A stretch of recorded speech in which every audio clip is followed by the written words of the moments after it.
ley.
Consiguiendo uno más chiquitito porque ese... No, además que yo encuentro que esto es súper, debiera tener una cosa para... Sí, no sirve mucho.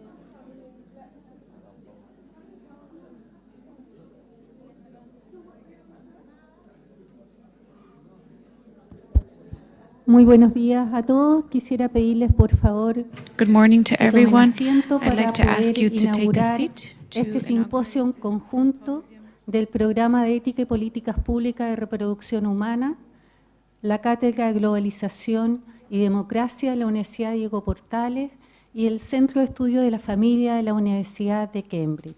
Saludamos en esta ocasión al profesor Carlos Peña, rector de la Universidad Diego Portales, a don Cristóbal Marín, vicerrector académico de la universidad, a la doctora Patricia Muñoz Casas del Valle, decana de la Facultad de Medicina, autoridades de las distintas escuelas que nos acompañan hoy día, especialistas en reproducción humana, a los profesores invitados, especialmente al profesor René Friedman, que nos acompaña, invitado por la Cátedra de Globalización y Democracia, y también al grupo de la Universidad de Cambridge, liderado por la profesora Susan Golombok.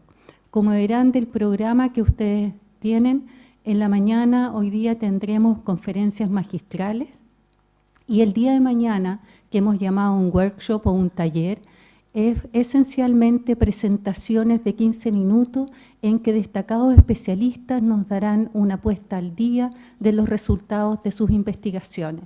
Por lo tanto, la actividad de hoy día será una actividad solamente de la mañana, donde habrá amplia posibilidad para discutir los temas, y mañana son presentaciones cortas de 15 minutos cada una durante la mañana y la tarde. Sin más palabras, dejo con ustedes al profesor Carlos Peña, rector de la Universidad Diego Portales, quien inaugurará este simposio.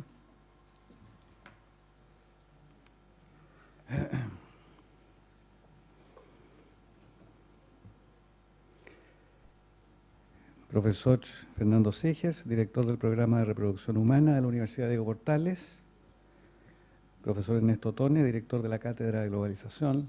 Profesor Friedman, profesora Golombok, bienvenida. Estimados profesores, profesoras, estimados alumnos, alumnas. El seminario que ahora iniciamos y que, como ustedes saben, organizan de manera conjunta la Universidad Diego Portales y el Center for Family Research de la Universidad de Cambridge, tiene por objeto, como su título lo indica, indagar en algunas de las relaciones que median entre la bioética por una parte y la reproducción humana y la familia por la otra. Hoy día, como todos ustedes sin duda saben, la reproducción humana ya no está entregada solo al azar natural, sino que ella depende en una importante medida de la técnica biomédica. Este hecho plantea importantes desafíos éticos y legales, el principal de los cuales es sin duda el de la constitución de la familia. Tradicionalmente, las sociedades humanas pensaron que la familia se organizaba en torno a la reproducción y que ésta, por su parte, dependía siempre y en todo caso de la naturaleza. Hoy día, sin embargo, como resultado del avance de la técnica, ese lazo tradicional entre naturaleza y familia se ha, por decirlo de esta manera, roto casi del todo. En la medida que la reproducción humana depende en muchos aspectos de la técnica, la cuestión de quién se reproduce y cómo se ha independizado en cierto grado de la naturaleza y ha pasado a ser materia de una decisión casi únicamente humana. De esta manera, la reproducción se ha convertido en un campo, diría yo, sembrado de dilemas y de enigmas éticos que van desde cuál sea el estatus moral y jurídico del embrión hasta los vínculos entre la orientación sexual, la reproducción y la crianza, que son algunos de los temas que sin duda se abordarán en este seminario. Todos esos dilemas se deben, como digo, al hecho que hoy día están al alcance de los hombres y de las mujeres proezas técnicas que hasta hace poco tiempo atrás parecían el sueño de una imaginación afiebrada. La técnica, particularmente la técnica biomédica, ha derrotado a la naturaleza en multitud de aspectos y permitido que allí, donde antes ella tenía siempre la última palabra y sellaba el destino humano, hoy día le haga la voluntad de los ciudadanos. Pero ahora que la voluntad tiene a su disposición cosas que antes estaban entregadas a la mera naturaleza, la responsabilidad intelectual, como ustedes comprenden, se acrecienta. Saber si lo que podemos hacer, debemos hacerlo, se transforma en una pregunta cada vez más urgente y cada vez más acuciante.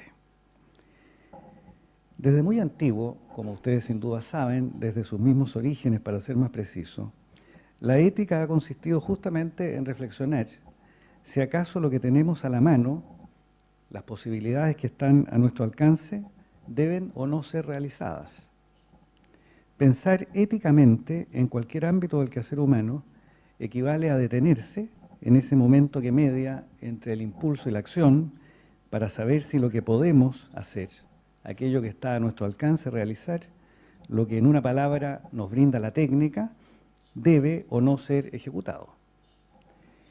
Esta caracterización de la ética y de todas sus formas derivadas, la bioética, por supuesto, que será el tema de este seminario, está presente en casi toda la literatura, desde los antiguos a la reflexión contemporánea, desde, por decir algo, Aristóteles a Jonas. Allí donde la reflexión ética existe, habría que concluir, la técnica y el poder no tienen la última palabra. ¿Cómo decidir, sin embargo, esas cuestiones éticas? Cabría preguntarse, en un mundo, como el mundo contemporáneo, en el que las personas parecen divididas por convicciones ideológicas y religiosas tan profundas. Desde luego, el problema ético en el mundo contemporáneo debiera aceptar lo que Rawls llama las cargas del juicio, es decir, las inevitables fuentes de desacuerdo que existen en sociedades que reconocen a todos sus miembros la libertad de conciencia y la libertad de expresión. En una sociedad como esa, como aspiramos sea, por supuesto, la sociedad chilena, aspirar a resolver de una sola forma las cuestiones éticas, clausurándolas de una vez por todas, supondría cancelar principios de convivencia de la democracia que son muy valiosos. Así pues, el único camino posible parece ser el de convenir algunos principios básicos que resuelvan las cuestiones bioéticas fundamentales, dejando al mismo tiempo entregado al discernimiento y la autonomía de cada ciudadano aquellas cuestiones en las que ni siquiera es posible alcanzar un consenso superpuesto. Pero, ¿cuáles son, cabría preguntarse finalmente, las cuestiones fundamentales que en esta materia y sin perjuicio de la inevitable diversidad habría que tener en cuenta? Me parece a mí, pero estoy seguro que a ustedes también, que la cuestión fundamental que en este tipo de debates habrá de tenerse en cuenta es el principio de dignidad humana que hoy día admiten de manera casi unánime la totalidad de los sistemas legales. Se trata de un principio, de la dignidad humana, que como digo inspira hoy día prácticamente la unanimidad de las legislaciones, un principio, digo, que como ustedes saben, formuló de la manera en que modernamente ha llegado hasta nosotros Kant.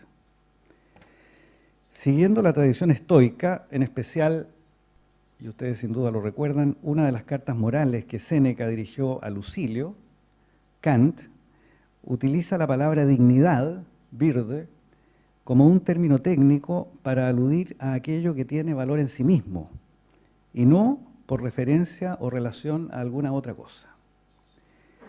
Las cosas, explicaba Séneca en esa carta a Lucilio, como una casa, un libro o un vaso, son sin duda bienes, decía Séneca, pero no lo son de manera absoluta desde todos los puntos de vista.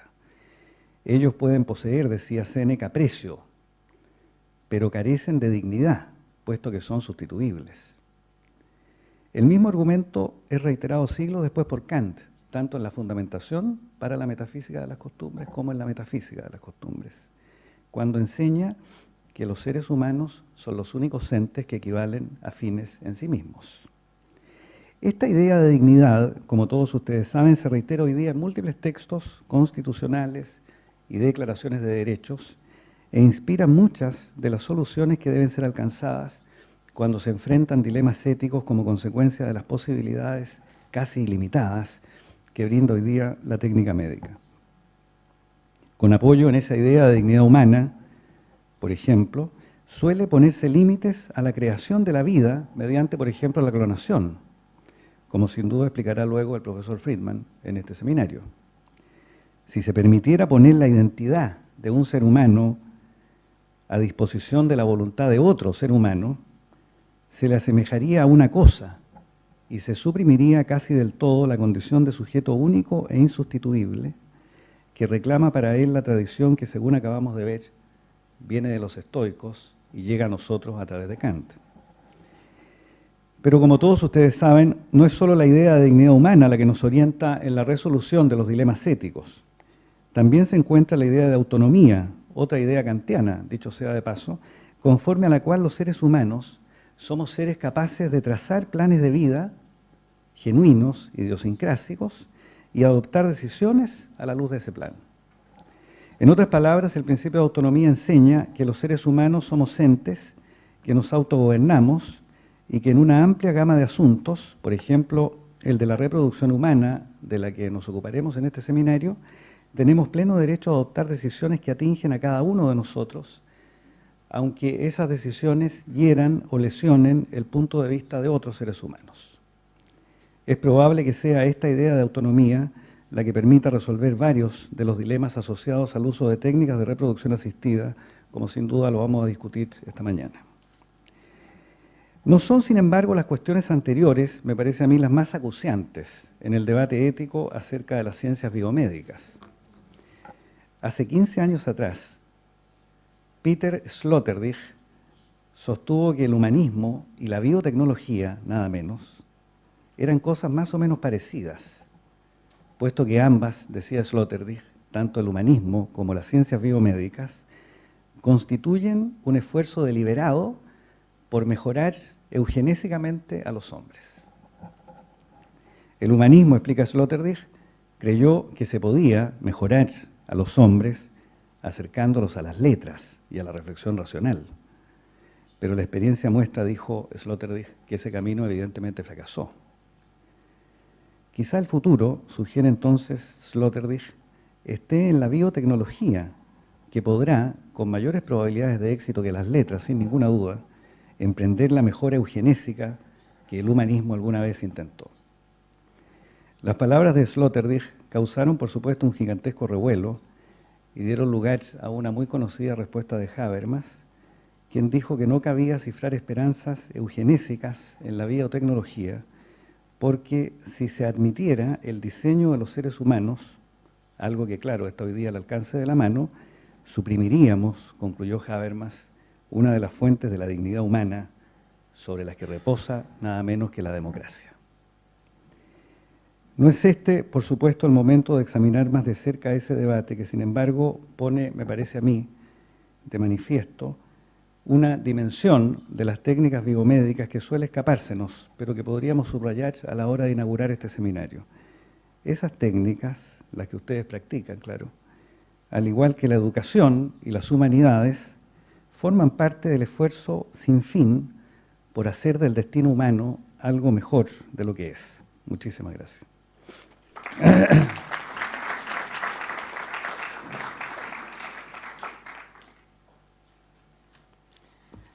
Agradecemos las palabras del profesor Carlos Peña. A continuación me permito presentar al siguiente expositor, el doctor Fernando Segers-Hochschild. Él es médico cirujano, especialista en reproducción humana y es el director del programa de Ética y Políticas Públicas en Reproducción Humana de esta universidad. El doctor Segers nos presentará la conferencia Análisis comparativo del uso de las técnicas de reproducción asistida en un mundo globalizado. Doctor Segers. Muchas gracias, Sofía. Quiero, dar la bienvenida a todos. En primer lugar, agradecer al rector haber hecho posible que esta universidad se abra al debate en estas áreas que son tan conflictivas, que generan tanta discusión ética y que implica, por supuesto, la generación de políticas públicas. Le agradezco sinceramente haber impulsado esta iniciativa y mantenerla. Quiero también agradecer una vez más a Susan Gollenbock, Martin Richards y a todo el equipo de Inglaterra que está en una isla al centro de este auditorio y a venir acá y a compartir el conocimiento con nosotros. A un amigo de muchos años, René Friedman, por venir también y compartir su conocimiento de una manera tan abierta.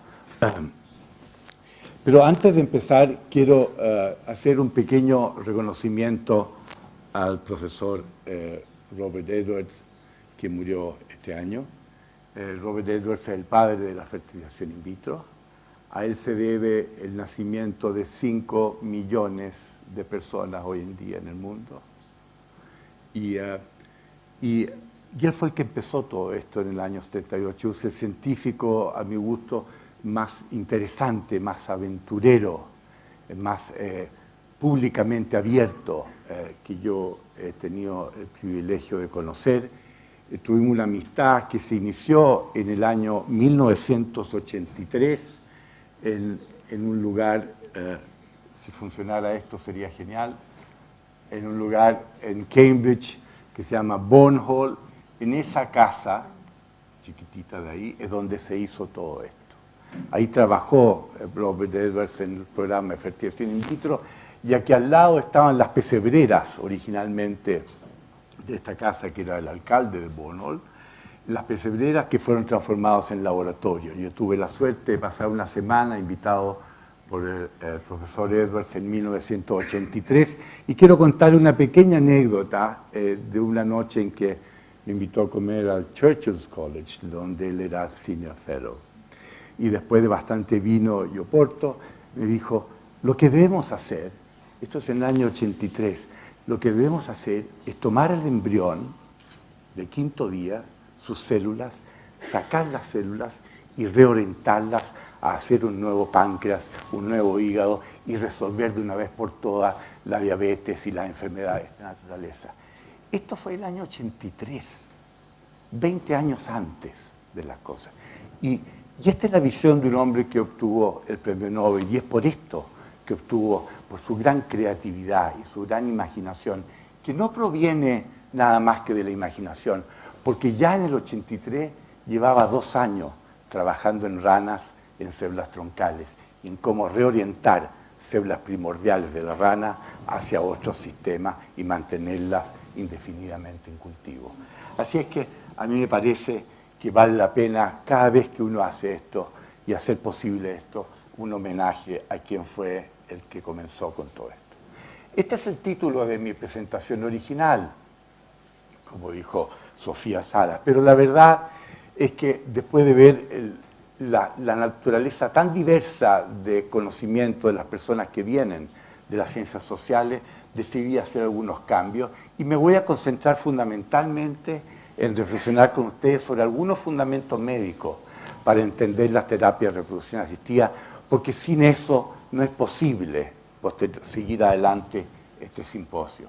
Primero quisiera definir qué entendemos por técnicas de reproducción asistida. Y se refiere a todas las técnicas, los tratamientos, o los procedimientos que incluyan la manipulación. Yo sé que esta es una palabra que genera anticuerpos en este país. Todo lo que sea manipulación de la vida ha sido el lenguaje con que se han opuesto mucha gente a esta. Pero la manipulación significa hacerse cargo tomar óvulos y espermatozoides y embriones humanos para el establecimiento de un embarazo. Para eso es la técnica. Y esto incluye la fecundación in vitro ICSI, la congelación de óvulos y embriones, la donación de óvulos y embriones y la maternidad con útero subrogado. Esta es una fotografía del útero, esta es una laparoscopía, así que se entra por el ombligo y se mira desde arriba el abdomen. Lo que hay aquí es intestino, este es el útero, estas son las trompas de falopio y estos son los ovarios. Y una vez al mes, entonces, el ovario libera un óvulo y si el ovario no está cubierto de adherencias o si la trompa es normal, este órgano toma ese óvulo y lo transporta. Si la mujer tiene relación en el periodo fértil, los espermatozoides tienen capacidad de migrar, migran desde la vagina por el útero a encontrarse con el óvulo en la trompa de falopio. Y un esquema de esto lo pueden ver acá.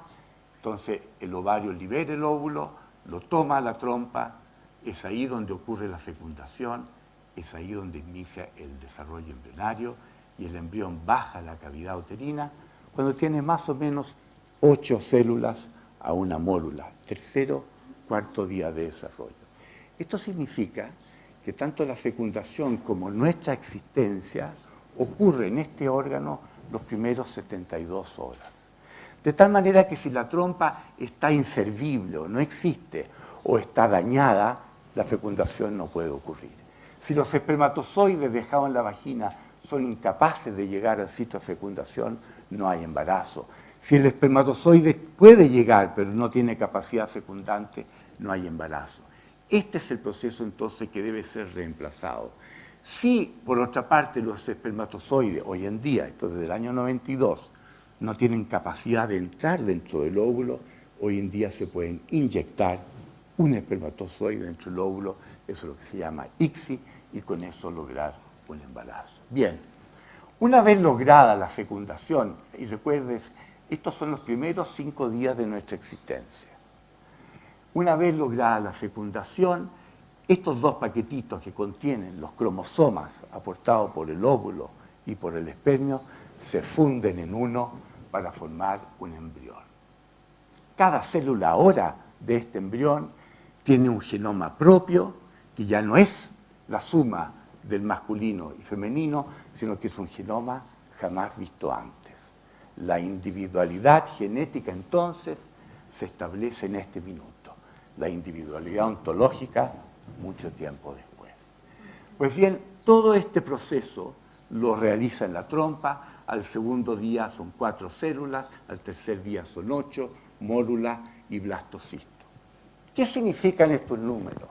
Y aquí estamos entrando ya en un poco de biología. Si se parte de 100 cigotos, óvulos recién fecundados, 11 se mueren antes de llegar a 4 células. Si se parte de 100 de estos, 23 se mueren antes de llegar a 8 células. Y esto independiente que el proceso se lleve a cabo en el laboratorio o se lleva a cabo en la trompa. Esta es la biología con que hemos poblado este planeta. 23% muere acá, 14%, 21%. ¿Qué significa esto al final del día? Que si partimos de 100 cigotos recién fecundados, no más de la mitad tienen la capacidad de llegar a implantarse. El embrión entonces llega a la cavidad, se implanta en el endometrio y envía una señal al ovario. Voy a tomar la agüita. Eso no está tan elegante como el rector, pero sirve para la...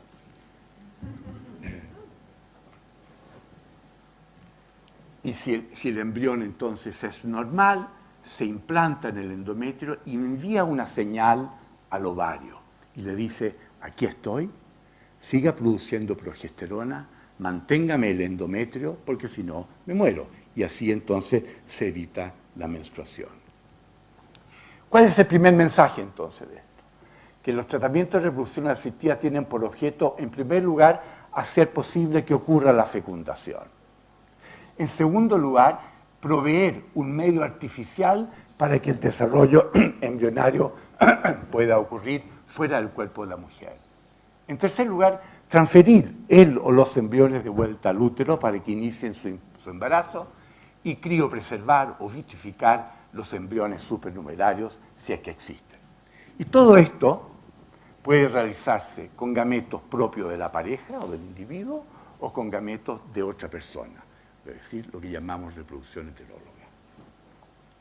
El segundo punto que me quiero referir es revisar con ustedes algunos fundamentos biológicos que condicionan comportamiento reproductivo y social, porque de eso va a tratar este simposio. Y me quiero referir a dos aspectos, el aspecto de la gametogénesis, la generación de gametos, y el aspecto de maternidad y progenitura.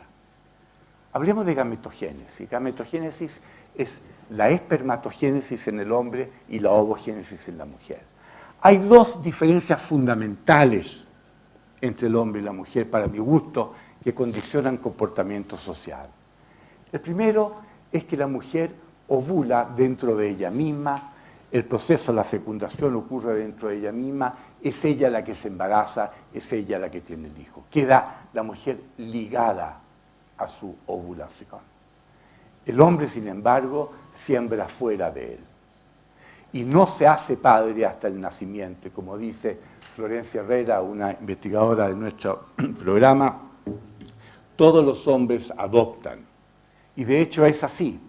Nos hacemos padres porque queremos hacerlo una vez que nació el hijo, pero tenemos total desconexión con el producto de nuestra siembra que puede haber ocurrido mucho antes de que realmente hubiéramos tomado conciencia de que estábamos generando una nueva vida.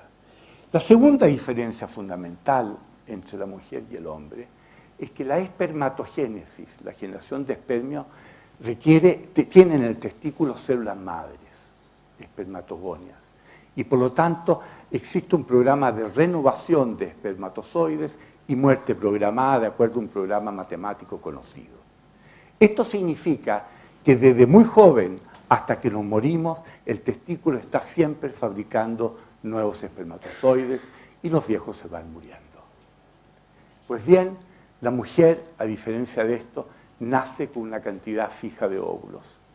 El ovario de la mujer hasta el momento no se reconocen de manera activa células madres, células generadoras de otros óvulos. Y por lo tanto tiene una cantidad fija de óvulos con la cual vivir su vida reproductiva. Esta es una curva que muestra, por una parte, el número de óvulos con que nace una mujer y cómo van disminuyendo en el tiempo. Y lo que ustedes ven acá es que hay dos curvas muy distintas, dos pendientes muy diferentes. Hasta los 35 años, esta es la velocidad con que se van consumiendo los óvulos en la mujer, y después de los 35 a los 37, esto tiene que tener efecto en la eficiencia reproductiva, porque la caída en el número de óvulos es mucho mayor que antes. Recuerden que nuestra biología no ha cambiado en los últimos cientos o miles de años. Y por lo tanto, nosotros venimos de una especie, de nuestros antecesores, que se reproducían acá, entre los 13 y los 25 años. A los 40 años estábamos todos muertos. De tal manera de que para esa manera de vivir la reproducción, esto funcionaba perfecto. La pregunta es, ¿cómo hacemos ahora para vivir cuando nos estamos reproduciendo, como vamos a ver más adelante, de aquí en adelante, con mucho menor eficiencia reproductiva? Pero el problema no es solo ese. El problema no es solamente que disminuye el número de óvulos con que cuenta una mujer. El problema también radica en la anormalidad que generan los óvulos que tomen las mujeres. Hemos hecho estudios, esto es un óvulo humano, eso se llama polocito. El óvulo tiene que eliminar la mitad de sus cromosomas antes de aceptar el de los espermios. Y nosotros, antes que lo elimine, le hemos sacado esto y hemos estudiado 900 ovocitos de mujeres en distintas edades. Y lo que hemos estudiado es la frecuencia de alteraciones cromosómicas. Medimos solamente 5 cromosomas, que son los que más frecuentemente dan errores de implantación, aborto y errores genéticos. ¿Y qué es lo que hemos aprendido? Miren ustedes la frecuencia de alteraciones cromosómicas en las distintas edades. La mujer de los 40 años para adelante no es solamente menos fértil, no es solamente menos fértil porque tenga menos óvulos, como vimos acá. es también menos fértil porque la mayor parte de sus óvulos tienen errores cromosómicos que no van a ser compatibles con la vida.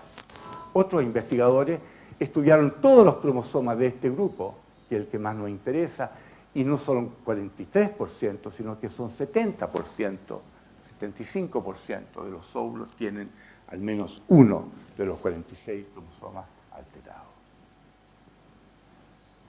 Esto se traduce en lo siguiente. Estos son 20.000 transferencias embrionarias de fertilización in vitro realizadas en Latinoamérica en el año 2010 y que terminaron de nacer el 2011.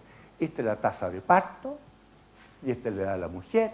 Y lo que ustedes ven es que la eficiencia del procedimiento es totalmente diferente a antes de los 35 años y aquí empieza a caer notablemente. Y sigue muy parecidamente la curva que veíamos de reserva ovárica en las mujeres. Bien, pero ¿qué está pasando en nuestro país, por ejemplo? Y lo que está pasando esto en el mundo entero. Pero ¿qué está pasando en nuestro país? ¿Cómo nos hacemos cargo de esto? Estos son datos que acabo de obtener del Ministerio de Salud de Chile. Entre 1990 y el 2009, son prácticamente 20 años, la tasa de natalidad bajó de casi 300.000 niños a 252.000 niños. Pero eso no es un problema, eso lo sabemos todos. Ese no es el problema.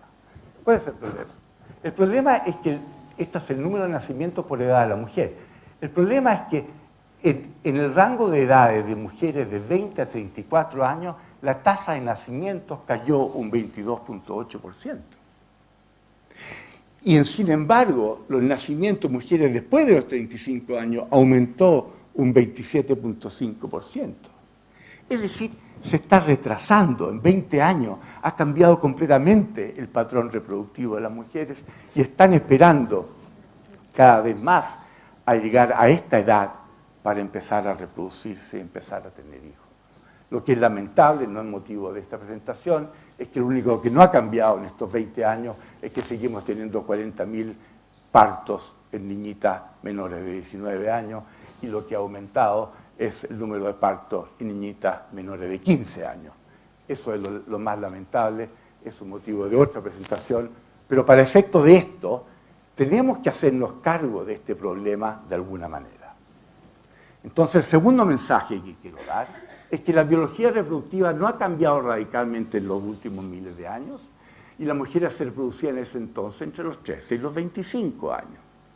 Las mujeres entraban en un rito una vez que tenían su primera regla y rápidamente entraban en un ciclo de embarazo, lactancia, embarazo y lactancia. La realidad social ha cambiado de tal manera que la intención de reproducirse ahora se ha retrasado 15 años. La sociedad se verá obligada entonces a hacerse cargo de una mayor ineficiencia reproductiva y de mayores riesgos reproductivos en la población moderna. Y la pregunta es si estamos haciéndonos cargo de eso o no. Bien. ¿Cómo responde la ciencia a esta realidad social? Con dos esquemas. Uno es la criopreservación de óvulos y el otro es la maternidad con óvulos de donante o donación. No me voy a referir a la criopreservación de óvulos ahora, pero les quiero adelantar que esto es el futuro. Cada vez más la tecnología está cada vez mejor para congelar óvulos en mujeres jóvenes y la mujer los puede usar después de los 40 años porque una de las particularidades de nuestra biología, y así lo vamos a aprender, es que el útero es capaz de acoger un embrión mucho después de la menopausia si el óvulo es un óvulo joven. Pero vamos a concentrarnos fundamentalmente en esto porque esto es el motivo, parte del motivo de este simposio, maternidad con óvulos de donante. ¿Qué es lo que representa esto? Este es el proceso de implantación de un embrión. Este es un esquema de un embrión, este es el endometrio y este es el lenguaje que se produce entre estas dos estructuras. Estas son microfotografías aumentadas 5.000 veces con microscopía electrónica. Miren qué belleza. Este es el endometrio. Aquí es donde, esto es lo primero que vimos cuando éramos embriones cada uno de nosotros. Y parece un fondo de mar, ¿no? Y esta fotografía que es maravillosa, que ustedes pueden ver acá, es un acierto, es un embrión recién implantado que está siendo cubierto por este manto que parece un fondo marino. se llaman pinopodos, y se generan, esto es el endometrio justo al momento en que el embrión tiene que anidarse. Muestro esto porque el lenguaje que existe entre el embrión y el endometrio es muy privado y sabemos muy poco de él. Pero de lo que sí sabemos es que para que la mujer acoja al embrión necesita reconocerlo como un ser diferente, genéticamente diferente de ella. Todos los embriones son diferentes de sus madres, por supuesto, pero están la mayor parte, tienen alguna ligación, tienen genes en común. Pues bien, mientras mayor es la diferencia entre el genoma del embrión y el de la mujer huésped, mayor es la facilidad con que éste lo acoge. Lo contrario también es correcto. En comunidades donde hay mucho inbreeding, reproducción interna, la tasa de aborto es muy alta porque la mujer no lo reconoce como un ser diferente y simplemente lo deja seguir y se produce el aborto. O sea, para que haya acogimiento, para que haya implantación, tiene que haber un reconocimiento de un ser diferente.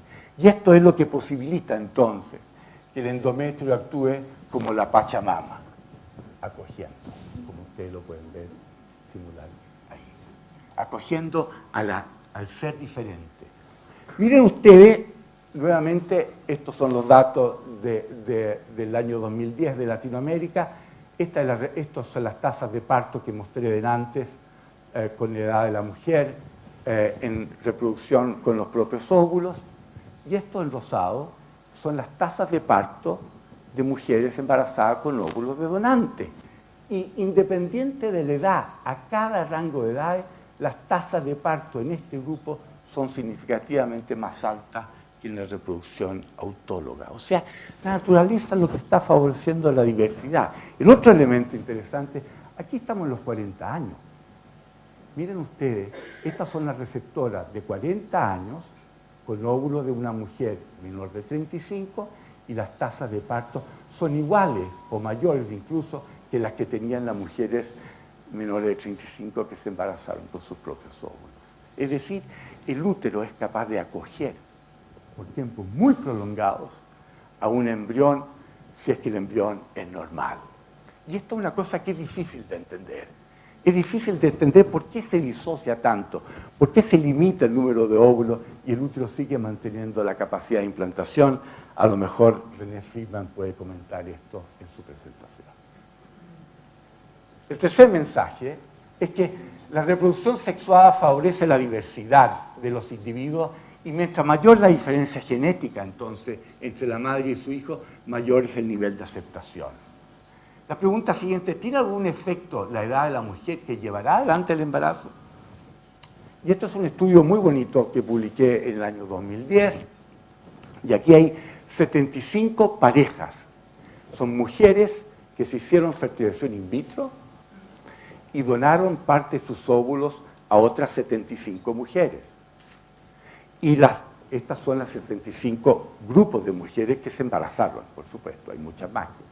Pero este es el seguimiento de las que se embarazaron, o sea, con una misma cohorte de óvulos, este es un seguimiento de las mujeres que se embarazaron con sus propios óvulos y las mujeres que se embarazaron con óvulos de donantes. ¿Y qué es lo que vemos acá? Que independiente si el parto fue single, gemelos o triple, las diferencias en los pesos de los recién nacidos es exactamente la misma en los dos grupos, de hecho es un poco mayor en las mujeres que se hacen ovoreceptoras respecto a las otras. Es decir, el hecho de cohabitar en un útero que es distinto del de la progenitora no afecta negativamente en el desarrollo embrionario, en el parto, en el peso recién nacido. La cohorte 2 de este mismo estudio se basa en 14.600 partos de mujeres que se reproducieron con fertilización in vitro con sus propios óvulos, contra 2.300 que son ovoreceptoras. Nuevamente, la diferencia en los pesos de los recién nacidos en los partos únicos no supera un 2%. Es decir, el útero acoge, y estas son mujeres de una media de 41 años contra una media de 34. Pero no solamente el útero es capaz de acoger a un embrión con el cual no comparte ninguna genética. También la mujer entera se comporta de esta manera y esta es la duración de la lactancia. Y como ustedes ven acá, la media en la duración de lactancia en las ovoreceptoras y en las de fertilización in vitro regular es exactamente la misma. Miren ustedes el rango de duración de lactancia en este grupo que llega hasta más de 2 años de haber parido un hijo. El cuarto mensaje, entonces, es que una mujer es capaz de embarazarse, dar a luz y amamantar sus hijos con total independencia de si es o no su progenitora. Es decir, no se requiere una línea genética específica para establecer la maternidad. ¿Están los niños sanos? Voy a mostrar muy poquitos datos de Latinoamérica nuevamente. En el año 90 iniciamos el registro latinoamericano, que ya lleva muchos años. Han nacido 114.700 niños, la mayor parte proviene de Brasil, de Argentina y de México. Y hoy día tenemos datos muy sólidos de una cantidad enorme de niños nacidos de fertilización in vitro de ICSI. Tenemos prácticamente 20.000 niños nacidos de ovodonación en Latinoamérica, 10.000 niños nacidos después de congelación embrionaria, etcétera, etcétera. ¿Qué sabemos de todo esto? Sabemos que cuando se hace una fertilización in vitro independiente del útero que lo acoja, independiente de si es autóloga o heteróloga, la mortalidad perinatal, que es la suma de la muerte de los niños antes de nacer y después de nacer, es la misma que cuando la fecundación ocurre en forma espontánea y que el gran problema de la mortalidad es debido a la multigestación. Los embarazos dobles, triples y cuádruples son los que generan la gran mortalidad. Lo segundo que sabemos es que cuando miramos malformaciones en los recién nacidos, y estas son malformaciones mayores solamente, y voy a mostrar sobre 16.000 nacidos de fertilización in vitro contra 1.300 nacidos de congelación y 3.000 niños nacidos de ovodonación, las tasas de malformación no difieren en nada de las encontradas malformaciones mayores de las encontradas en la población que se reproduce en forma espontánea. Estos son todos datos que hemos generado en Latinoamérica por más de 20 años. ¿Están los niños sanos entonces? Sí, físicamente la mayor parte de los niños nacidos con tratamiento de reproducción asistida están sanos. ¿Y qué pasa con el desarrollo psicológico y social de ellos y de sus familias? De eso se trata este simposio y esa es lo que va a tratar los siguientes expositores. Mi mensaje final entonces es que la biología nos abre múltiples caminos para construir familias. La ciencia y la tecnología nos provee de las herramientas para recorrer esos caminos de manera eficiente y segura. La pregunta es, ¿qué debemos hacer para enfrentar esta aventura con sabiduría? Y a nosotros nos pareció que una de las cosas que debíamos hacer era invitarlos a todos ustedes a trabajar con nosotros hoy día. Muchas gracias.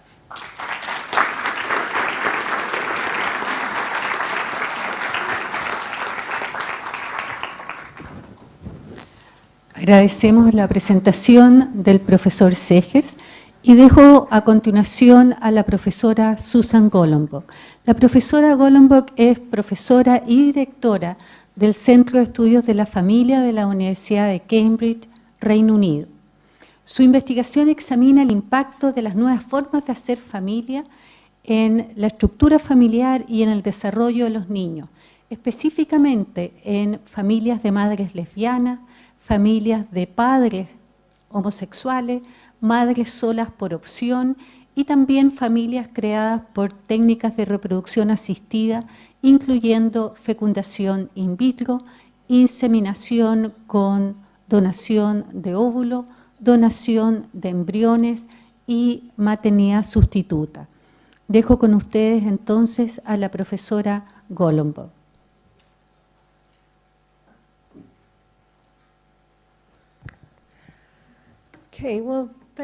Bueno, muchas gracias, Sofía, por la presentación e introducción. Quiero agradecer al decano, al rector, al vicerrector y claramente al doctor Fernando Segers por haberme invitado hoy. Es un gran placer y un honor. Gracias. Y también quisiera dar gracias por invitarme no solamente a mí, sino que al profesor Richard, que es el fundador y director anterior del Centro de Investigación Familiar. Y hay 14 de nosotros aquí de Cambridge, así que estamos muy emocionados de estar aquí, muy contentos de ver un poco de Chile y de tomar parte en este seminario.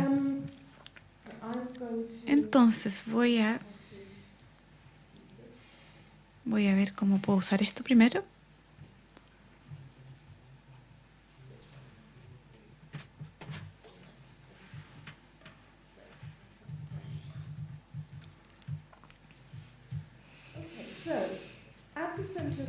En el Centro de Investigación Familiar estudiamos familias nuevas y por eso me refiero a familias que ya sea no existían o eran invisibles a la mayor parte de la sociedad hasta 1970. Estas eran familias que surgieron principalmente gracias al movimiento femenino y liberación homosexual en 1970 y también dado al nacimiento del primer niño probeta en 1978. Entonces, como resultado de estos desarrollos y cambios en la sociedad, ahora es posible para los niños tener 5 padres, un donante de esperma, un donante de óvulos, una madre sustituta que alberga el embarazo y 2 padres sociales quienes los niños conocen como madre y padre.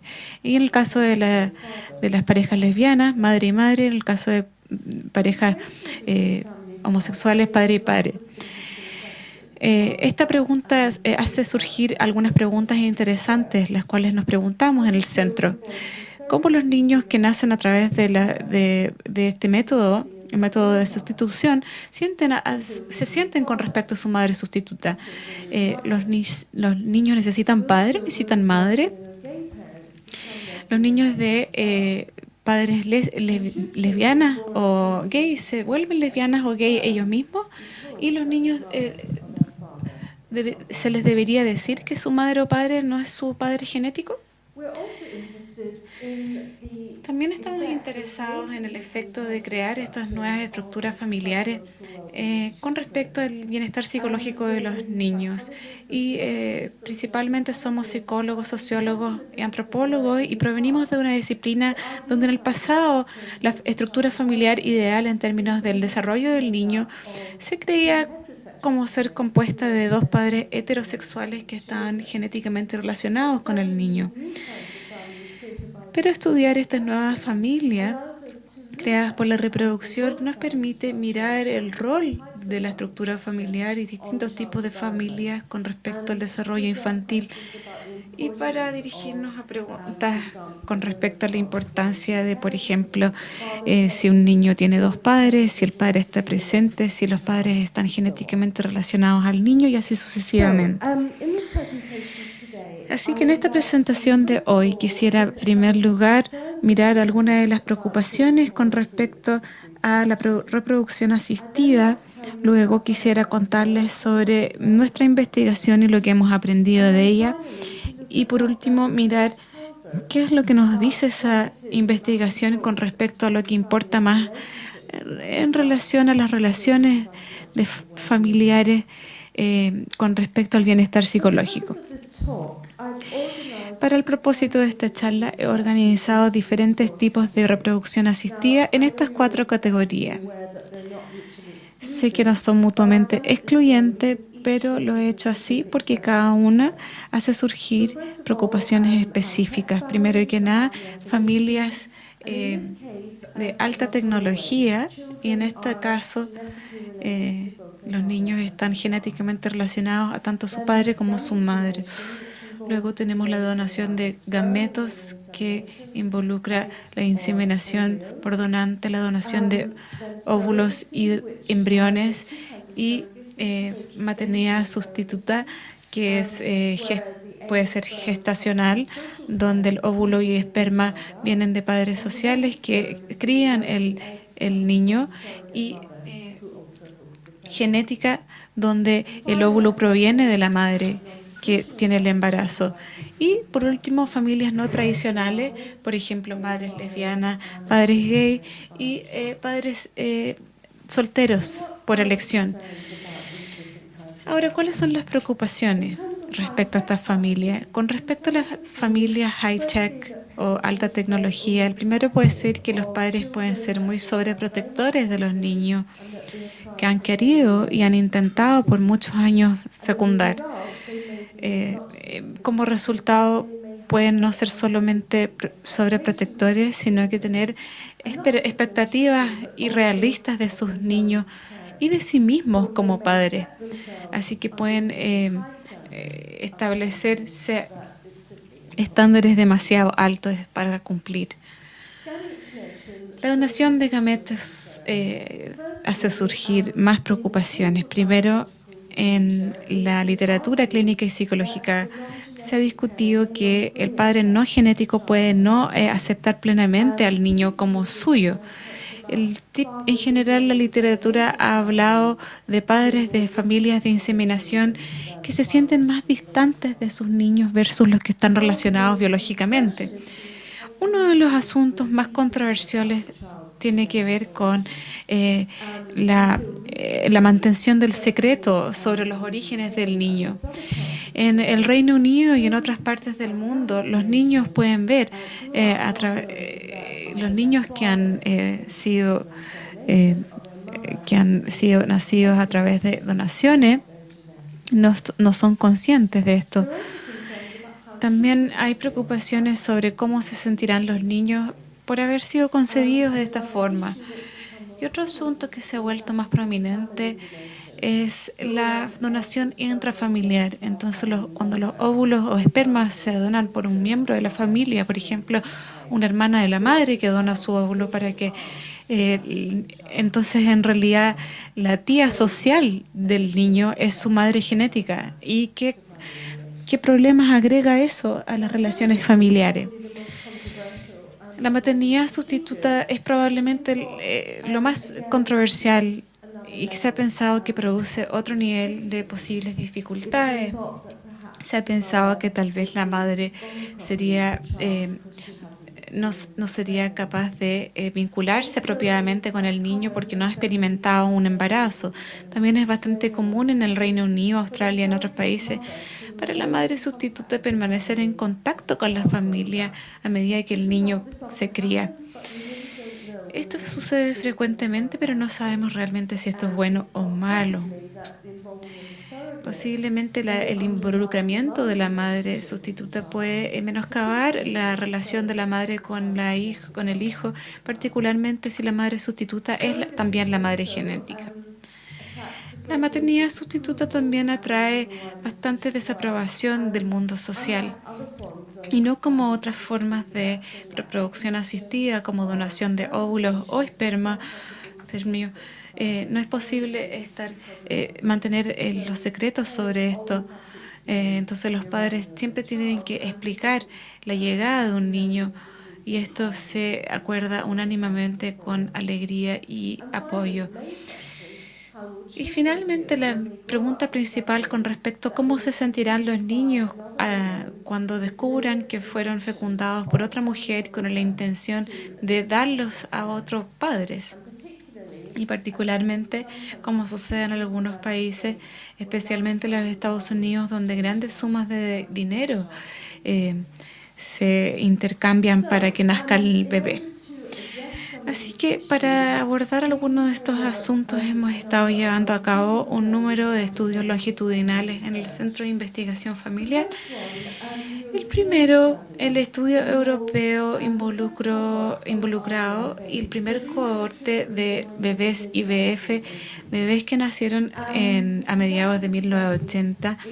Hicimos un estudio de 4 países europeos, el Reino Unido, España, Italia y Holanda, y de familias, distintas familias y grupos de comparativos comparados con niños adoptados, familias con niños adoptados y concepción natural y de donación. Estos niños y padres se evaluaron a la edad 6, 12 y luego al ser adultos jóvenes a los 18 años. Lo que descubrimos es que generalmente los padres de reproducción asistida tenían muy buenas relaciones con sus niños y eso era correcto incluso en los casos de familias de inseminación por donante, donde les faltaba un vínculo genético con el niño, donde no tenían. Y descubrimos que los niños estaban muy bien ajustados.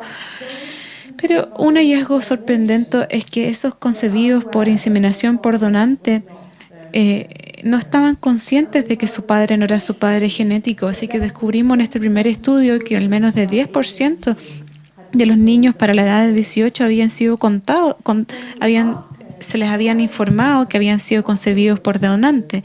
Y cuando les preguntamos a los padres por qué, la razón principal es que les preocupaba que si los niños sabían, esto perjudicaría la relación positiva que tenían con sus padres. Así que estaban muy preocupados que esto causaría una perturbación en sus relaciones y que no querrían tantos a sus padres como antes. Entonces, continuando el estudio, tenemos algunas preguntas aquí. Primero, la donación de óvulos y también la práctica de la sustitución, subrogación en el Reino Unido. Y encontramos que el efecto de contarle a los niños que habían sido concebidos a través de un donante, porque habían tan pocos que se les había contado, no se pudo establecer una comparación. Entonces, 15 años después del estudio inicial, comenzamos un nuevo estudio que fue diseñado para abordar estas preguntas, incluyendo grupos de familias con sustitutas y también familias con donación.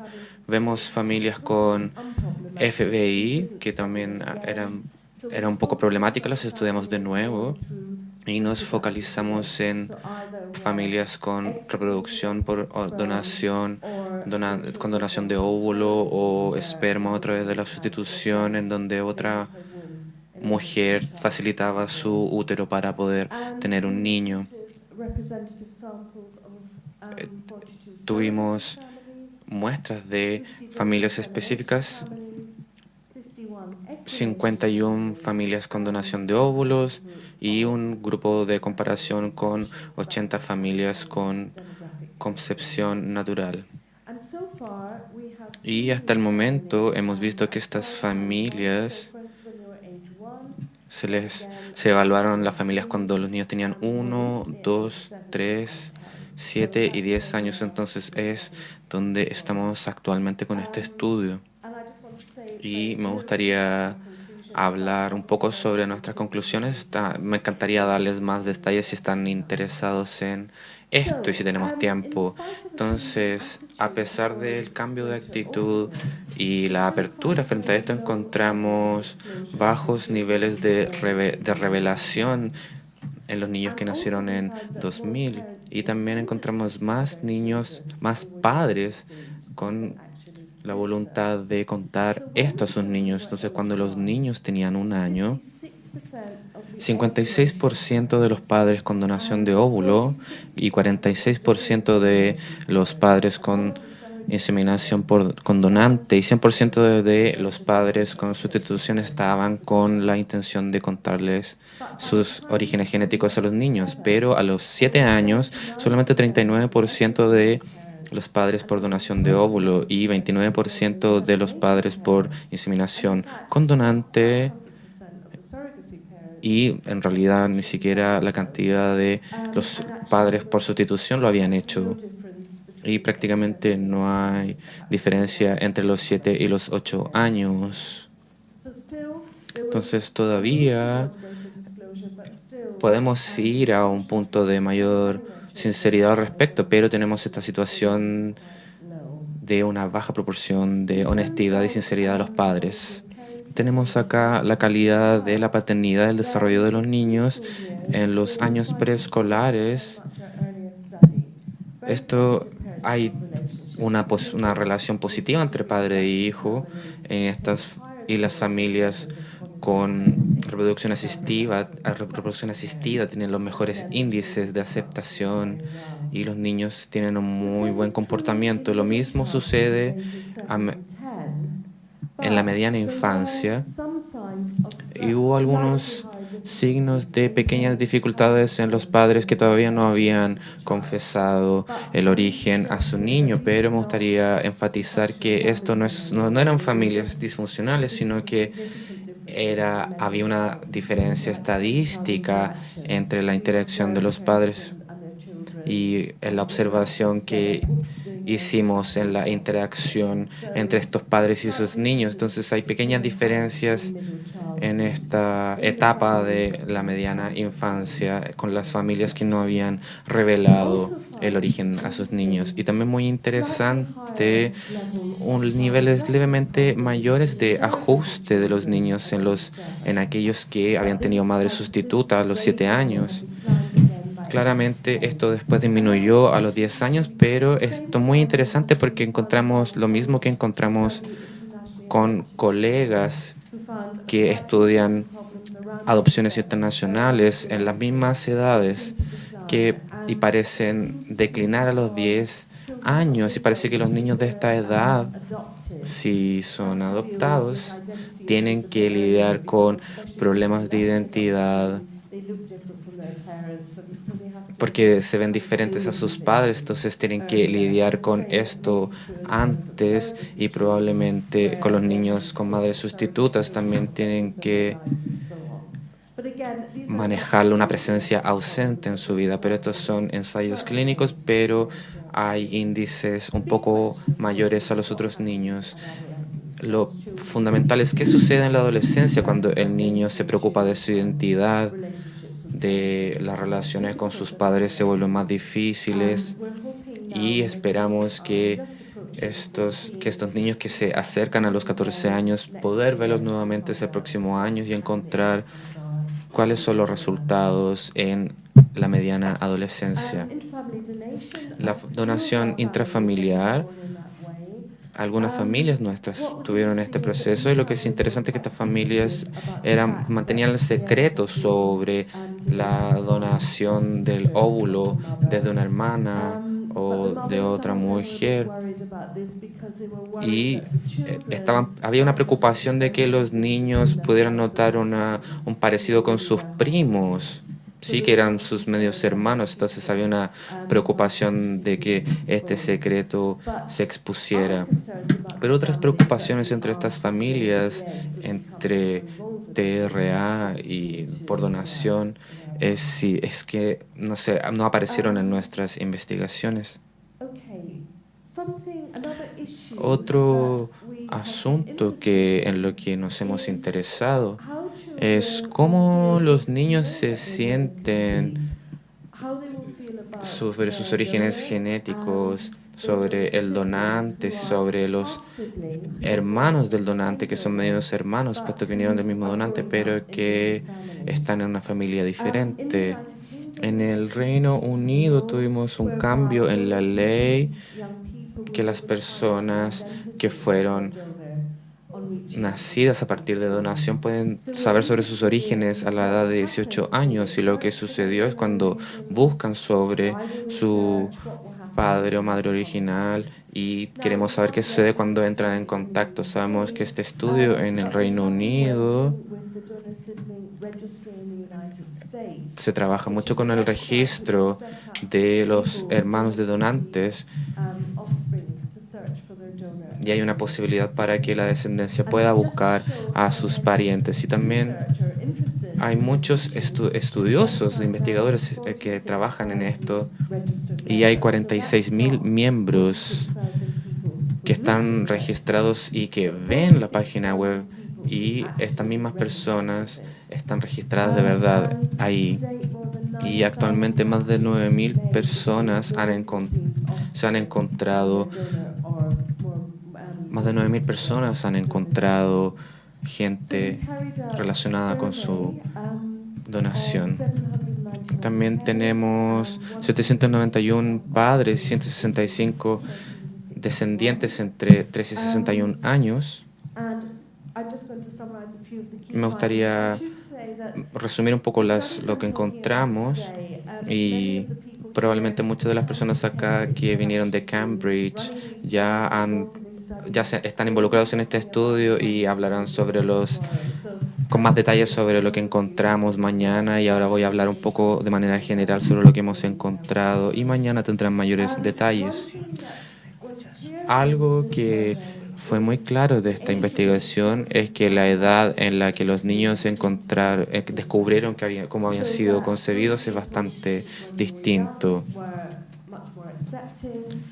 Normalmente, cuando se les cuenta cuando son mayores, o en la adolescencia o en la adultez, se sentían un poco más molestos, enojados y confundidos al descubrir que fueron concebidos por donantes. Y aquí hay algunas frases de personas que se les dijo cuando eran menores. Era tan joven que no recuerdo, me sentí mucho más interesado y curioso. Esta es una persona de 13 años que se le dijo a los 4 años. Las personas siempre me preguntan que es raro no tener un padre o conocer tu papá. Mi respuesta es que, ¿cómo puedes extrañar algo que nunca has tenido? A esta persona le dijeron a los 3 años. Estas personas descubrieron en edades mayores y, por ejemplo, me hubiera gustado mucho que me hubieran revelado esto antes durante mi vida. Saber sobre mi identidad biológica a los 17 fue algo muy traumático. Ella supo a los 17.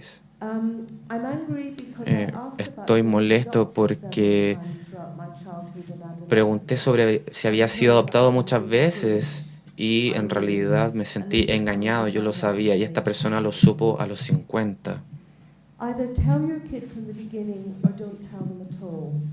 El decirle o no a tus niños al principio fue un choque y me molestó mucho.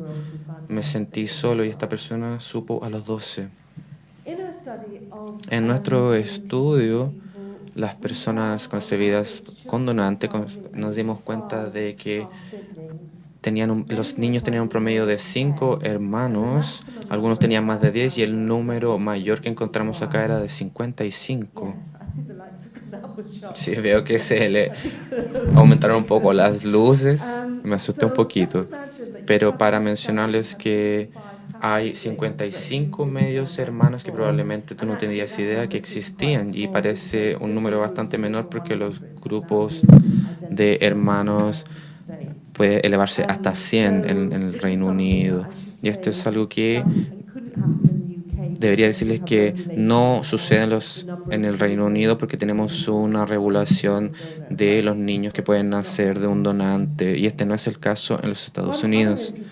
Otros descubrimientos interesantes es que las personas jóvenes estaban más interesadas en formar una relación con sus medios hermanos más que con el donante. Entonces, estaban interesados en saber más sobre el donante, cómo era, su familia, etcétera, pero no querían una relación padre e hijo con el donante. Entonces, es algo que fue bastante sorprendente.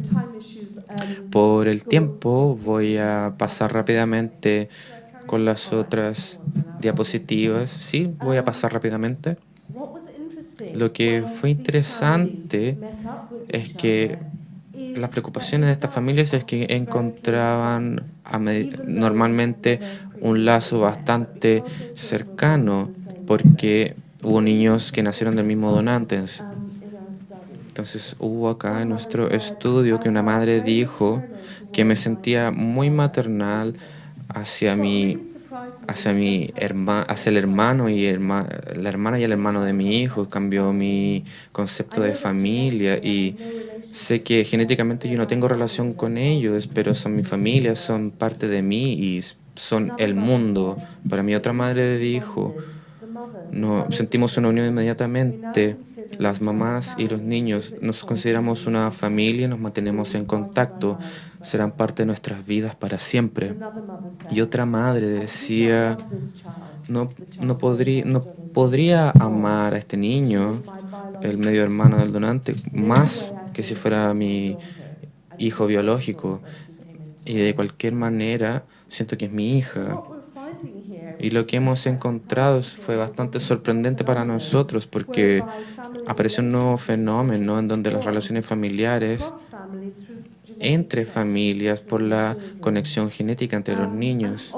Y también otro descubrimiento interesante sobre los tipos de familias es que se sentían unidos. Entonces, encontramos que se sentían unidos a través de sus hijos y también familias.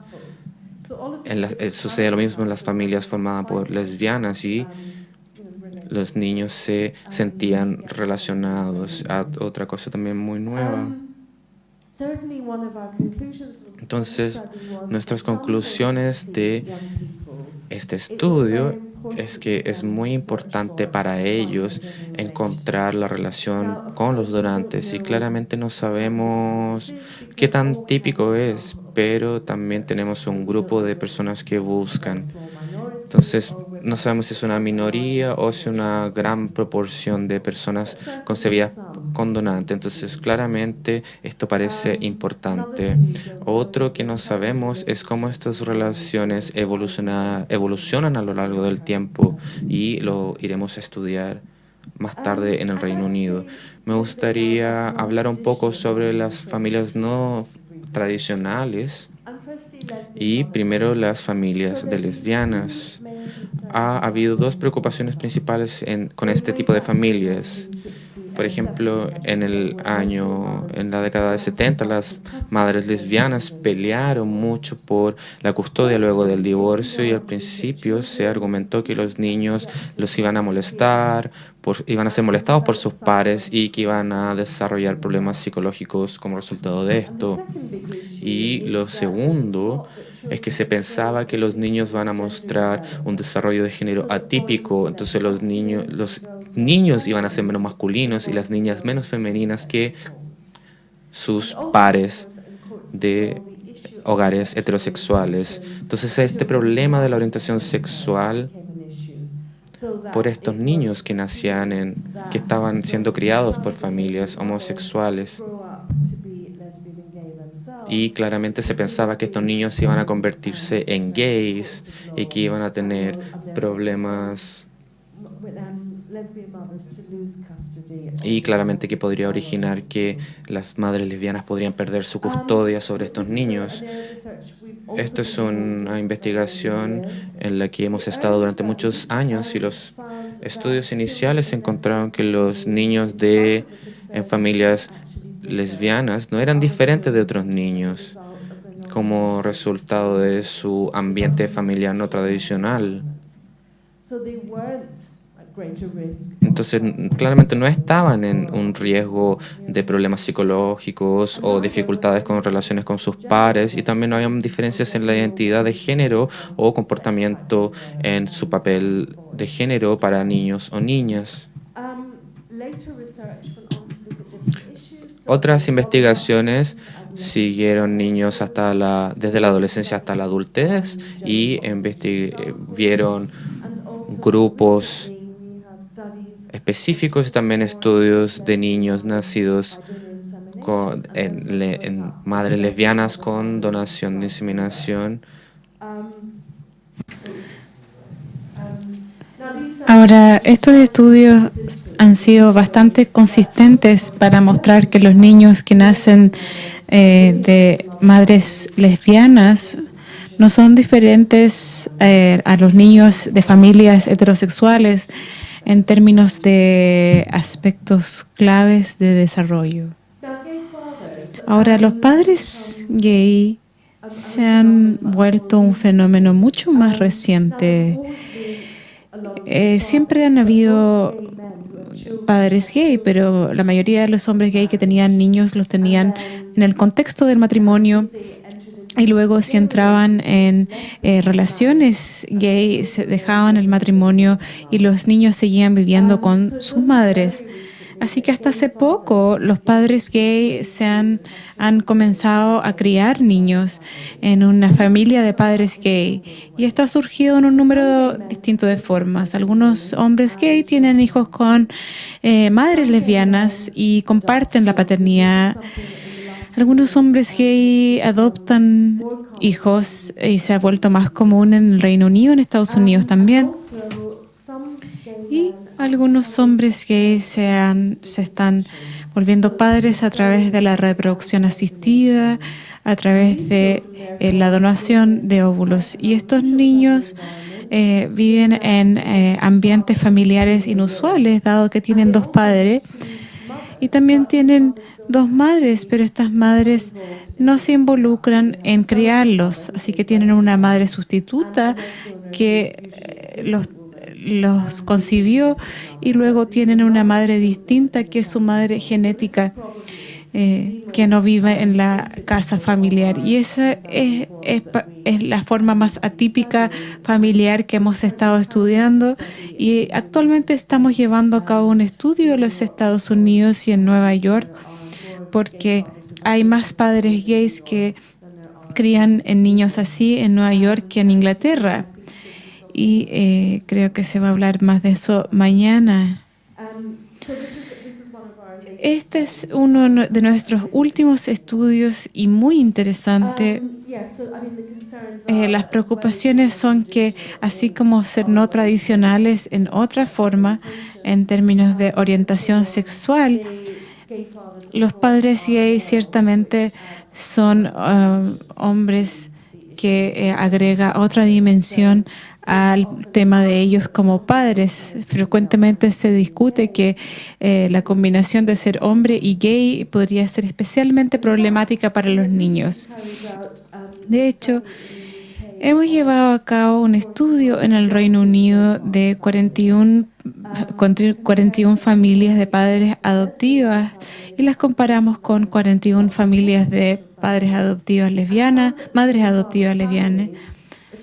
Y descubrimos que las familias de padres gays estaban más involucrados en la crianza positiva, y los niños tenían menores niveles de adaptación, tenían mejores niveles de adaptación.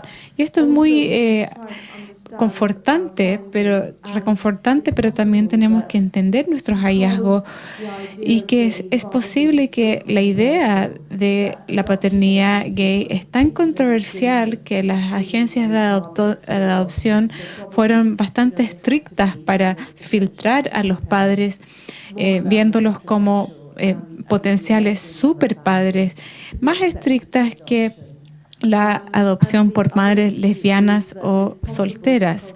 Y el otro asunto es que es posible, dado que sea un fenómeno tan nuevo y las agencias de adopción estaban tan preocupadas, que les colocaron los niños menos problemáticos. Así que no estamos tan seguros. Tal vez sea porque son realmente padres fantásticos, y una explicación posible es que intentaron tanto, se esforzaron tanto por ser padres, que estaban muy comprometidos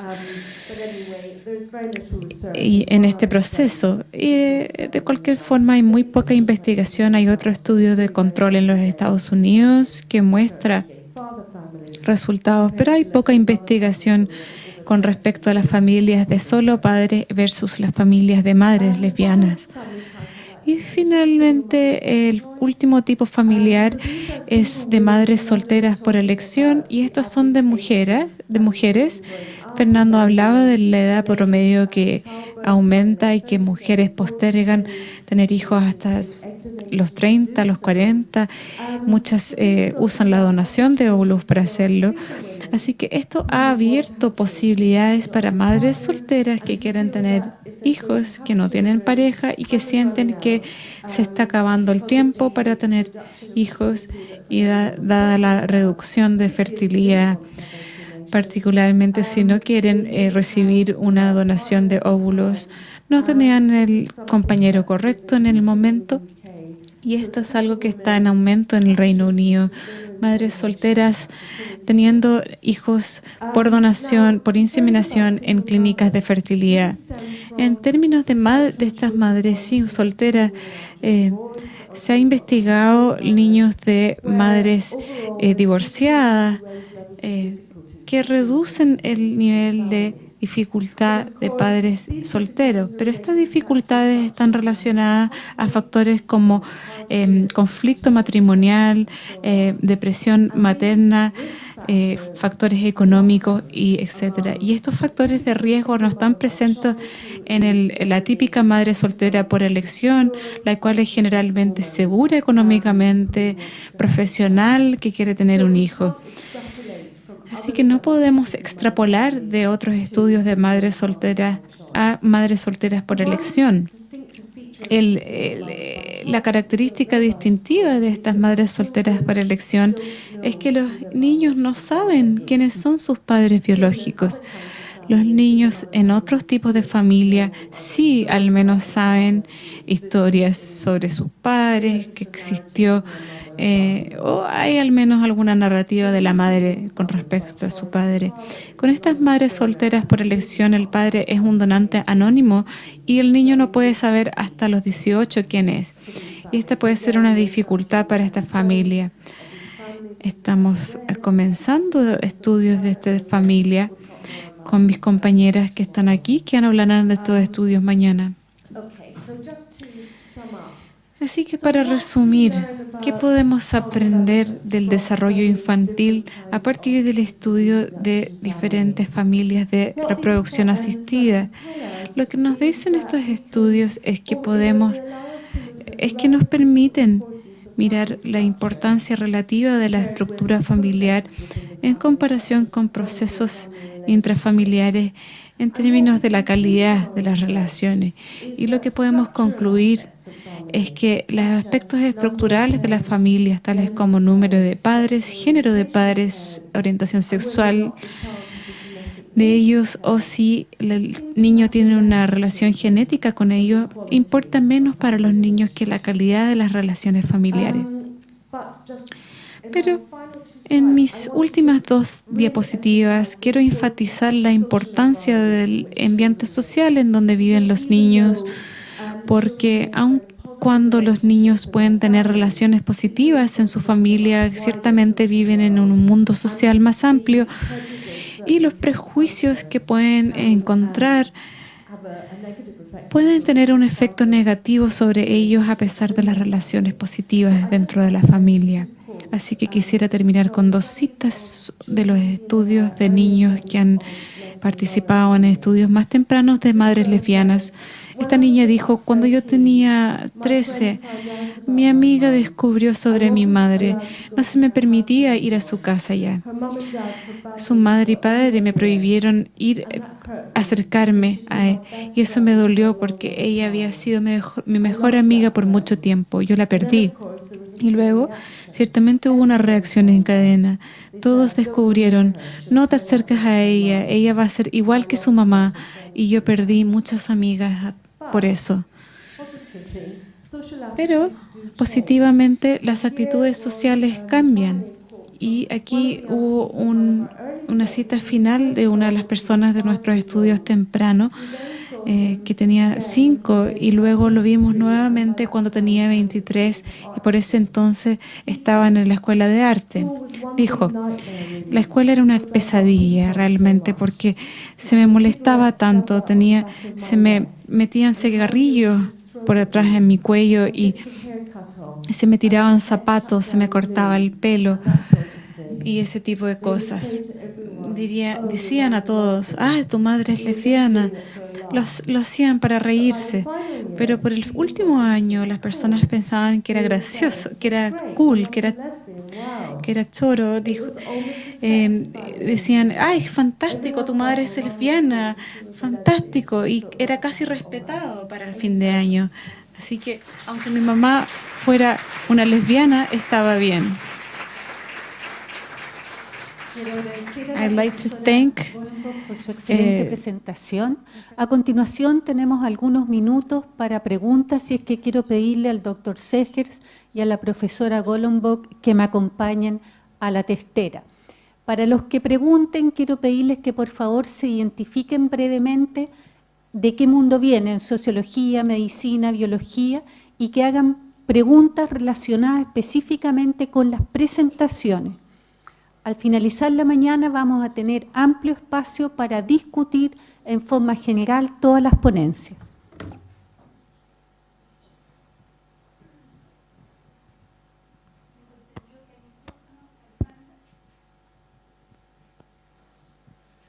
Hola, soy Alejandra Ram, soy profesora de acá de la Escuela de Sociología de la Universidad Diego Portales. Quería agradecer las excelentes presentaciones y tengo una pregunta para la profesora Golombok. Respecto de las familias no tradicionales, como soy socióloga, quería preguntarle si nos podría dar más información sobre las condiciones sociales de esas familias. Porque, ¿qué estoy pensando? Que en Chile, en general, el acceso a los tratamientos de reproducción asistida están segmentados, o sea, generalmente gente que tiene mayores medios, ¿cierto? Son más bien de clase media y clase alta, que eso en alguna medida también está relacionado con tener mejores condiciones sociales y eventualmente mejores relaciones familiares. Entonces, mi pregunta es en el fondo si detrás de esas buenas relaciones, nuestras nuevas formas familiares, no habrá también un elemento social.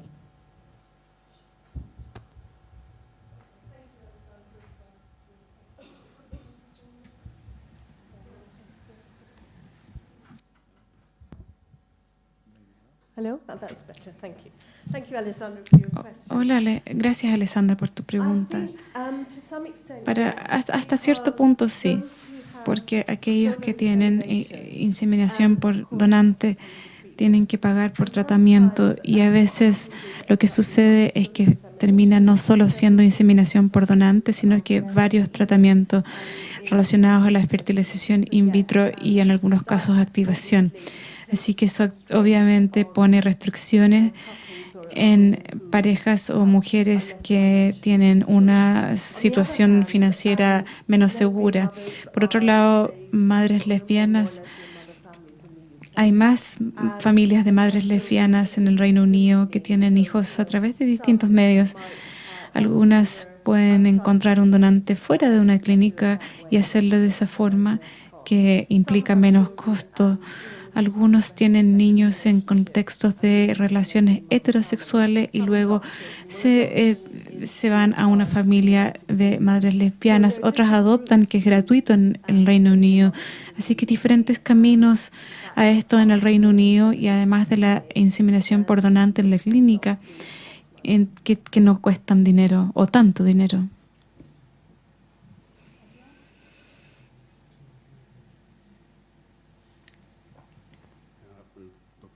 Dr. Antonio Maquena from the World of Biology. A mí me parece que las dos presentaciones de hoy en la mañana muestran un contraste. La primera presentación nos muestra la biología que ocurre con toda la especie humana hoy en día y en todos los continentes.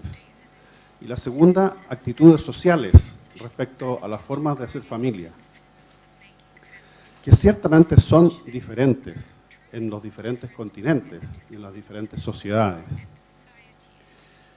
Como este simposio es sobre políticas públicas en reproducción humana, se me hace difícil pensar que en Latinoamérica, países como los nuestros, podamos adoptar políticas públicas en base a estudios realizados en United Kingdom o en Estados Unidos, cuando dentro de un año hemos tenido 2 asesinatos por discriminación de homosexuales. ¿Qué hacemos? ¿Cómo lo hacemos? Who wants to answer that? ¿Responder eso?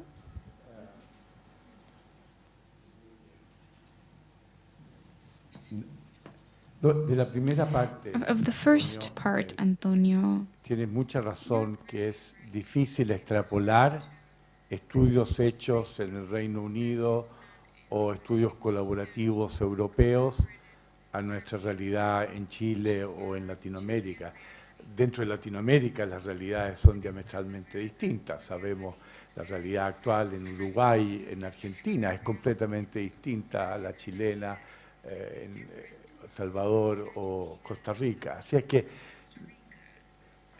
esto nos ha motivado a empezar nuestros estudios acá y de hecho estamos en un proyecto muy grande latinoamericano donde vamos a tener investigadores de Argentina, de Perú y de Chile, estudiando el tema, por ejemplo, de la revelación de la forma de concepción a los hijos, tanto en reproducción heteróloga como homóloga. Hoy en la tarde tenemos reunión de investigadores con toda la gente que viene. De tal manera que tenemos mucha conciencia de que es necesario rehacer estos estudios adecuados a la realidad que a uno le toca vivir. ¿A dónde va a ir eso? Y cómo generar el cambio en la política pública. El sentido, y esto es un mensaje cortito, el sentido de nuestro programa acá es generar evidencia científica en la esperanza que las políticas públicas consideren la evidencia científica al momento de tomar decisiones. Ese es el gran desafío de los países latinoamericanos en general, pero es en eso donde estamos enfrentados, de tal manera de que el futuro va a depender si somos capaces de permear la sociedad y hacerla reaccionar no solamente en base a emociones, sino que también en base a las realidades. Professor Golombek, do you want to add something? Yes, I'll reply. I think you're absolutely right. Creo que tienes toda la razón. Creo que es particularmente cierto para las familias no tradicionales de las cuales me refería anteriormente. Por el otro lado, creo que es posible tomar algo de los estudios longitudinales tempranos que se llevaron a cabo con parejas heterosexuales que crían a los niños. Aunque la situación puede ser muy diferente en Chile, puede no ser tan diferente en términos de relaciones familiares o lo que importa con respecto al bienestar psicológico de los niños. Así que al menos estos estudios pueden orientar el pensamiento sobre estudios que se llevarán a cabo aquí y posiblemente los hallazgos van a ser muy similares, mostrando que lo que realmente importa para los niños es la calidad de las relaciones con sus padres en vez de el método de fecundación. Tal vez no. Espero que en los años que vengan lo descubramos. Pero probablemente la investigación más relevante han sido los estudios longitudinales tempranos a los cuales me refería anteriormente. De opinión pública que realizamos y que salió publicada este año, mientras un 80 o 90% de los habitantes de Santiago está de acuerdo con el uso extendido de técnicas de reproducción asistida, si se les pregunta específicamente para mujeres lesbianas, este porcentaje disminuye a un 30%, dando un poco la razón a la pregunta de Antonio. Yo tenía las últimas dos preguntas, una mano levantada de una mujer que estaba en esta ubicación y luego el caballero aquí de chaqueta gris clara. Recuerdo que después va a haber un receso para el café y nuevamente un amplio espacio de discusión hacia el final de la mañana. Hola, buenas. Para la profesora Susan, de parte de la Fundación Iguales. Si es que dentro de los estudios que usted realizó, o aparte de los estudios que realizó, si se ha topado con la experiencia de conocer familias trans. Y en ese caso, ¿cuál ha sido como, si las ha analizado o si se han incluido en los análisis o que ha encontrado como al respecto en esos casos? Okay, thank you for your question. Transgender. Gracias por esa pregunta. Nosotros no hemos llevado a cabo estudios en familias trans, pero tampoco ha habido mucha investigación en otras partes del mundo. Primero, probablemente el único estudio que se llevó a cabo por Richard Green en UCLA en 1970, temprano, a fines de esa fecha, ese año, encontró resultados similares en familias de madres lesbianas, y aunque personas pensaban que estos niños podían estar confundidos sobre la identidad de sus padres y eso podía afectar en el bienestar psicológico de ellos, eso no resultó ser el caso.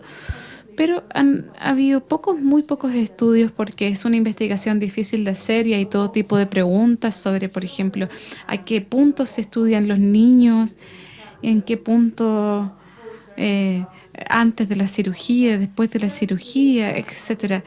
pero ciertamente sé que grupos de investigación de la Universidad de Columbia en Nueva York están planificando investigaciones de las cuales estaremos involucrados. Y estamos pensando en hacer más investigación nosotros mismos también, pero hoy en día no hay mucha investigación. Pero es una pregunta muy interesante. Esa es la última pregunta de este bloque antes del receso para el café. Sí, soy Colabianchi de Rosario, Argentina. En la parte clínica hago fertilidad, alta complejidad. El hombre vive de las utopías, creo, y allá por el año, corregime Fernando, 1993, el ideólogo de la red latinoamericana, fuiste vos, empezamos todo, y éramos muy pocos centros. Hoy somos tantos y eso fue el inicio de lo que puede ser esto, que es el inicio de del nuevo empuje en Latinoamérica para la no discriminación, para el empuje de todas las parejas estas que necesitan y para que nosotros en forma madura, transmitiéndole a la población, a la parte pública, como decía Antonio, podamos madurar y apoyar a esta gente en algo que a veces tienen su hijo, porque es algo natural, como lo dijiste, que los padres adoptamos, pero nos falta este empuje social de poder decirle a los hijos para que estén en un mundo igualitario, que es lo que tenemos que hacer. Es un tremendo desafío. Y estoy muy de acuerdo contigo. El problema es quién va a llevar la iniciativa y cómo hay que llevarla. Y yo creo que el sentido de este simposio que une las ciencias sociales con las ciencias biomédicas tiene ese objetivo. Yo creo que se requiere un lenguaje transversal. Y en este auditorio hay no solamente cientistas sociales y biomédicos, sino que también hay agrupaciones de personas que viven parejas homosexuales, etcétera. O sea, tenemos que permear la sociedad con un grupo transdisciplinario. Ese es el gran desafío, cómo hacerlo. Y estoy de acuerdo contigo. Quedan todos ahora cordialmente invitados a una pausa para el café. Agradecemos al profesor Carlos Peña, al profesor Segers y a la profesora Golob. Reanudamos la sesión a las 11, por favor.